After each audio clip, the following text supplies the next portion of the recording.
Por que contratar pessoas e formar líderes deve ser processo permanente dentro de uma empresa?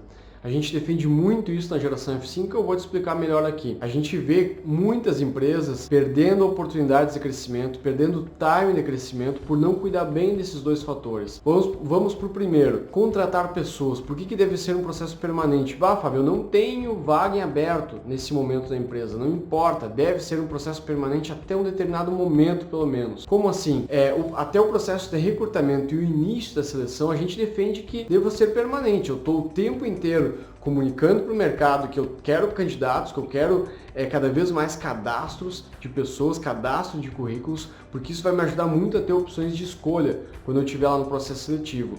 O processo seletivo, a gente tem várias etapas que nós entregamos na geração F5, mas pelo menos duas delas devem ficar bem claras. A gente sempre começa por uma dinâmica em grupo, onde o líder que está executando o processo seletivo, ele ganha um pouco mais de escala, né, em termos de tempo, para estar selecionando as pessoas, e até essa fase da dinâmica em grupo a gente defende que seja permanente. O tempo inteiro eu estou fazendo, independente de ter vagas em aberto. Bom, e aí, Fábio, quando acontece de abrir uma vaga, eu já tendo até essa etapa realizada, já fica muito mais fácil de eu aproveitar esses candidatos pré-aprovados até a dinâmica em grupo e só fazer entrevista individual no final. Entrevista individual para de fato escolher. O processo seletivo ele é algo muito difícil de fazer. As pessoas vão para dentro de uma empresa já pré-programadas a responder as perguntas de uma maneira em que vai atrair o entrevistado. Cada vez mais a gente vê isso, cada vez mais a gente vê as pessoas criando personagens para um processo seletivo. Por isso, ele já é um processo difícil de ser realizado. Se a gente faz na pressa, na correria,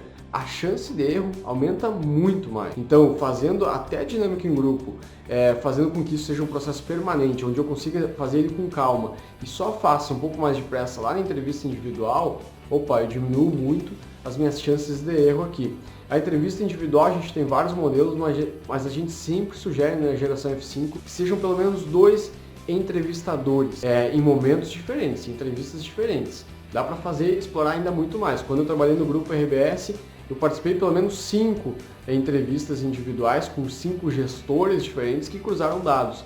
A gente utiliza bastante esse modelo também dentro da geração F5. Bom, e formar líderes, Fábio? Como que funciona esse processo de forma permanente? A liderança, gente, é muito curioso porque normalmente isso é a esmagadora maioria das empresas.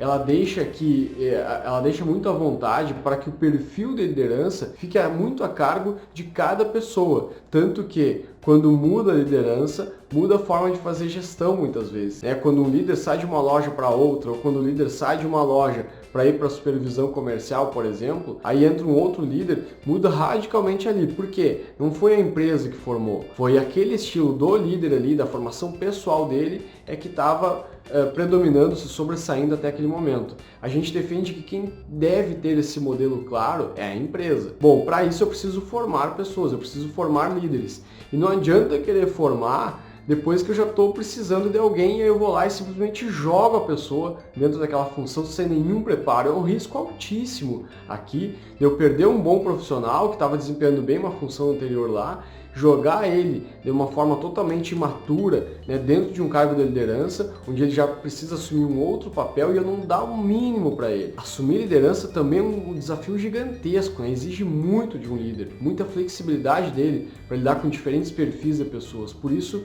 ele precisa ter um processo muito bem cuidado antes de assumir. Como que eu faço isso então, Fábio, de forma permanente dentro da minha empresa?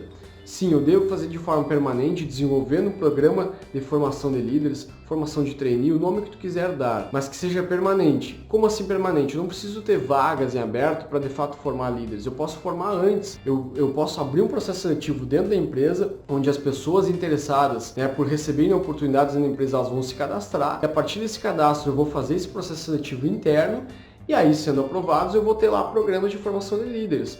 Por exemplo, onde o líder, antes de assumir uma função, ele vai passar X horas acompanhando determinada função, outras X horas em outra função, ele vai ler os livros X, Y e Z e vai apresentar isso, vai apresentar os resumos desses livros durante o programa de formação de líderes, ele vai ter indicadores de desempenho, enfim, ele tem uma estrutura aqui para de fato chegar ao final do processo sendo aprovado, ele vai ser um líder formado dentro da empresa. ele vai receber certificado, ele vai estar apto a receber uma oportunidade de assumir um cargo de liderança. Isso garante que ele vá se tornar um líder? Ainda não. Vai depender de ter vagas em aberto. Por isso é fundamental que lá no processo seletivo tu deixe bem claro para as pessoas, para não gerar uma expectativa equivocada, né? Tu está abrindo um processo, um programa de formação de líderes, para que haja líderes preparados, mas nem todos. Isso vai depender das oportunidades que a empresa surgirem, né, dentro da empresa, para de fato eu poder promover essas pessoas. Né? Mas de fato eu estou ali formando antes de